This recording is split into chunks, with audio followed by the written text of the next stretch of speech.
Hey guys, good morning guys. Sa video na to guys, may luto tayo ng munggo. Okay, so may 2 kilong buto-buto. Ayan, saka ito, repolyo, saka munggo.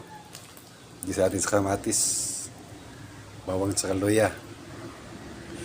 Okay, guys, para sa pananghalian, 2 kilong buto-buto with munggo.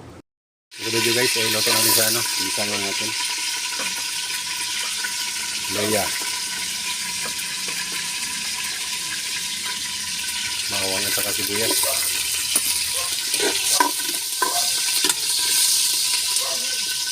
Sabihin natin yung kamatis guys.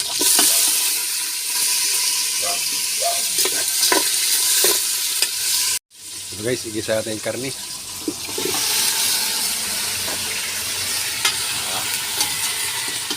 Ito may pata.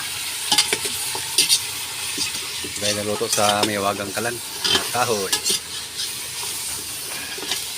Kaya hinikos-nikos muna natin para kuhan lahat, mag-isa lahat. Dito guys, sa time na to ay sabay natin yung munggo. Dahil kumatas na yung karne, ay lagyan natin yung munggo para guys, hinikos-nikos para sabay na lumambot.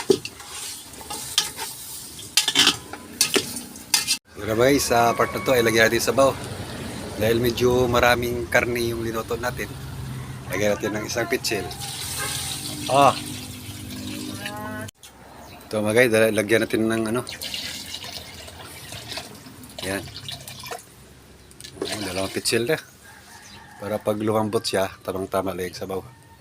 Takpan natin mga guys, mga bay, para kumulo. So guys, sa time na to guys, malambot ng munggo natin. Ilagay natin yung repolyo.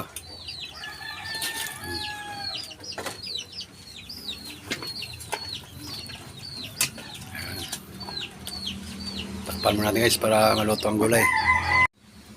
Okay, buksan natin. Okay, kumulo na. Okay na ito. Luto na yung natin, munggo na may buto-buto at pata ng baboy na may repolyo.